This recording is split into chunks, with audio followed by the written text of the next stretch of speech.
ऐसी ही कुछ घटना हमें मेरठ की लोकसभा सीट पर भी देखने को मिली। बीजेपी ने सिर्फ 10,585 वोट से यह सीट जीती थी, लेकिन लोकसभा चुनाव से पहले 61,365 वोटर्स के नाम हटाए गए थे वोटर लिस्ट से। एक बार फिर से वही पैटर्न सामने आता है। जिस एरिया से सबसे ज्यादा वोट काटे गए वो ऐसे एरियाज थे जहां पर बीजेपी को सबसे कम वोट मिलने थे। मेरठ कैंटोनमेंट असेंबली सेगमेंट, जहां 30% वोटर्स मुस्लिम या दलित थे, वहां 16,521 वोटर्स के नाम हटाए गए, जो असेंबली के टोटल वोट्स का 3.8% होता है। इस परसेंटेज का क्या सिग्निफिकेंस है ये भी आप आगे समझेंगे। इसके बाद हापुड़ में करीब 3.2% वोट्स डिलीट किए गए। इस एरिया में दलित और मुस्लिम आबादी 50% से ज्यादा है और मेरठ के बाकी सब जगहों पर डिलीशन रेट 3% से कम रहा। अब ये मुद्दा दोस्तों सिर्फ वोटर्स के नाम हटाए जाने का नहीं है, बल्कि फर्जी वोट्स का भी है। न्यूज लॉन्ड्री ने मेरठ कैंटोनमेंट असेंबली सेगमेंट के 3 बूथ्स, बूथ नंबर 286, 304 और 305 का सर्वे किया। 2 बूथ्स पर करीब 27% वोटर ऐसे थे जिनका एड्रेस फर्जी था। आमतौर पर वोटर आईडी कार्ड्स पर कंप्लीट एड्रेस लिखा होता है, लेकिन यहां किसी वोटर कार्ड पर एड्रेस के कॉलम में केवल उत्तर प्रदेश लिखा था, तो किसी में केवल झुग्गी या नया करके लिखा गया था।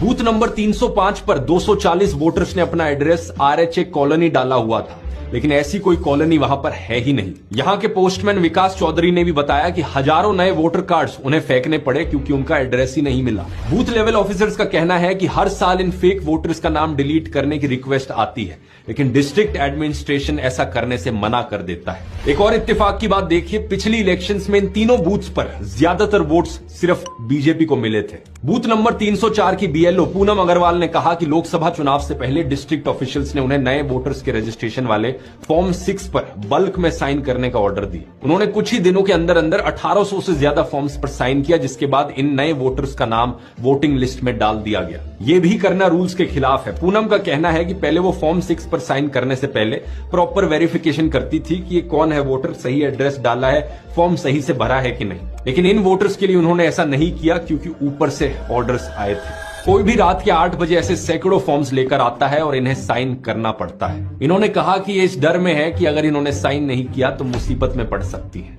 ये फर्जीवाड़ा किस तरीके से हो रहा है इसका अंदाजा आप इस बात से लगा सकते हैं कि बूथ नंबर 286 पर 48 वोटर्स ऐसे हैं जिन्होंने अपना एड्रेस शिवाजी कॉलोनी का हाउस नंबर 22 लिख रखा है। एक ही घर के 48 वोटर्स, लेकिन सिर्फ एक ही महिला है इनमें से। बूथ नंबर 305 के BLO मयंक तोमर कहते हैं कि कई बार वो देखते हैं कि पंजाब का कोई अनजान व्यक्ति आकर उनके बूथ पर वोट डाल रहा है। और सुनिए, बूथ नंबर 304 पर 2017 में जो उत्तर प्रदेश में असेंबली इलेक्शंस हुई थी उसमें सिर्फ 1.6% वोटिंग हुई थी इस बूथ पर, लेकिन 2022 में जो असेंबली इलेक्शंस हुई अचानक से 43% वोटिंग हो, मतलब 5 सालों के अंदर अंदर वोटिंग